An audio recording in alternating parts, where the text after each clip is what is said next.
Hello everyone, welcome to Narpavi Crochet Studio.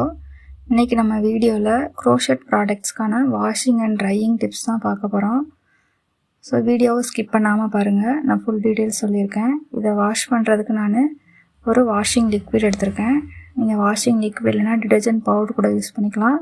ஆனால் ஏதாவது மைல்டான ப்ராடக்ட்ஸ் தான் எடுத்துக்கணும். அதை எடுத்துகிட்டு நான் வந்து இதை தண்ணியில் நல்லா டைல்யூட் பண்ணிக்கிறேன். கொஞ்சம் அதிகமாக தண்ணி சேர்த்து டைல்யூட் பண்ணிவிட்டு எந்த ப்ராடக்ட் வாஷ் பண்ணணுமோ அதை வந்து நம்ம என்ன பண்ணிக்கணும், ஒரு 5 to 10 minutes வந்து அந்த தண்ணியில் நல்லா ஊற வச்சுக்கணும். நல்லா ஊற வச்சு இப்போ எடுத்துட்டேன். இதை எடுத்துகிட்டு நம்ம என்ன பண்ணால், நம்ம ஜென்டிலாக அதை ரப் பண்ணணும். ரொம்ப அழுத்திலாம் தேய்க்கக்கூடாது. நம்ம ஜென்டிலாக லைட்டாக தேய்ச்சோம்னாவே அதில் இருக்க அழுக்கு எல்லாமே வந்துடும். ரொம்ப அழுத்தி தேய்ச்சோம்னா ஸ்டிச்சஸ் வந்து கலைஞ்சிரும். ஸோ நம்ம வந்து ஜென்டிலாக இது மாதிரி நான் என்ன பண்ணுறேன், தேய்ச்சி இந்த அழுக்கெல்லாம் எடுத்துக்கிறேன். எடுத்துகிட்டு இப்போ என்ன பண்ணுறோன்னா, ஒரு 2 to 3 times வந்து நம்ம என்ன பண்ணணும்னா, ஒரு ஃப்ரெஷ் வாட்டர் சேர்த்து நல்லா வாஷ் பண்ணிக்கணும். இது மாதிரி டைரெக்டாக டேப்பில் காமிச்சு கூட நீங்கள் வாஷ் பண்ணிக்கலாம். இல்லைனா பக்கெட்டில் தண்ணி எடுத்து கூட நல்லா அதை வாஷ் பண்ணிக்கலாம். வாஷ் பண்ணிவிட்டு இதில் இருக்க தண்ணி இருக்க நான் என்ன பண்ணுறேன், லைட்டாக வந்து இதை ப்ரெஸ் பண்ணுறேன். லைட்டாக ப்ரெஸ் பண்ணணும். அடித்திலாம் இறுக்கிலாம் பிடிக்கக்கூடாது. லைட்டாக ப்ரெஸ் பண்ணாலே நம்ம இதில் இருக்க தண்ணியெலாம் வந்துடும். அழுத்திலாம் பிழிஞ்சோம்னா ஸ்டிச்சஸ் வந்து கலைஞ்சிரும்.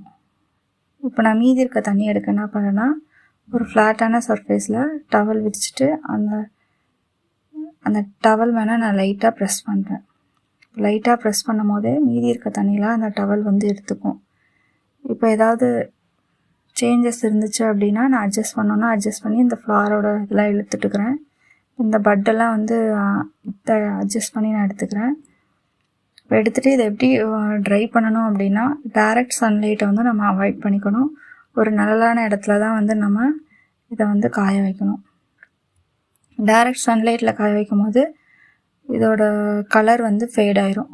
இப்போ நான் இன்டோரில் காய வச்சு இதை வந்து நீட்டாக ரெடி பண்ணி எடுத்துக்கிட்டேன். இது மாதிரி மோர் டிப்ஸ்க்கு நம்ம பேஜை ஃபாலோ பண்ணிக்கோங்க. நம்ம யூடியூப் சேனலையும் சப்ஸ்கிரைப் பண்ணி வச்சுக்கோங்க. தேங்க்யூ ஃபார் வாட்சிங்.